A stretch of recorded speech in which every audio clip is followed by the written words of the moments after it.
বিএনপির মহাসচিব মির্জা ফখরুল ইসলাম আলমগীর বলেছেন, নতুন নির্বাচিত সরকারের সঙ্গে কাজ করতে চীন মুখিয়ে আছে। সোমবার গুলশানে চেয়ারপারসন অফিসে সংবাদ সম্মেলনে একথা জানান তিনি। বিএনপির প্রতিনিধি দলের চীন সফর নিয়ে মির্জা ফখরুল বলেন, সফরে এক চীন নীতির প্রতি বিএনপির দৃঢ় অবস্থানের কথা জানানো হয়েছে।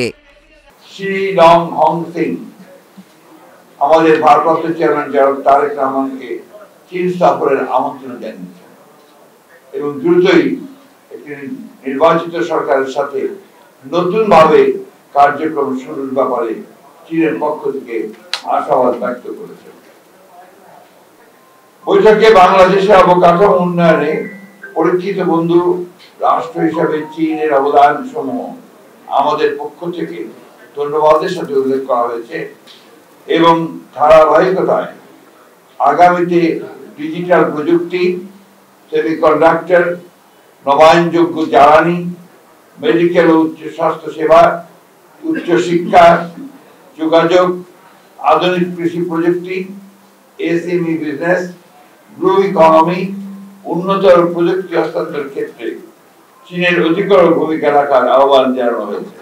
আমরা মায়ানমারের রাখাইন রাজ্যের রোহিঙ্গা নাগরিকদের নিরাপত্তে স্বেচ্ছা ও সম্মানজনক প্রত্যাবর্তনের ব্যাপারে চীনের অধিকতর এবং কার্যকর ভূমিকা রাখার আহ্বান জানিয়েছে।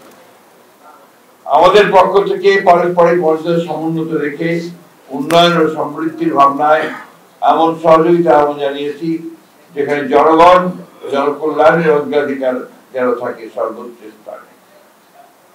আঞ্চলিক ও ভূ রাজনৈতিক পরিবর্তিত পরিস্থিতি বিবেচনায় নির্যাতিতদের পক্ষে তাদের অবস্থানকে আমরা সম্মানের সাথে অভিনন্দিত করেছি এবং এর ব্যাপকতা দৃশ্যমানতার আহ্বান জানিয়েছি।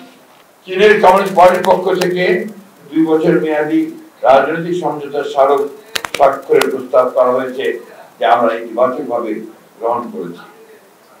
বেইজিং থেকে আমরা সানজি প্রদেশের রাজধানী জিয়াং সফর যাই।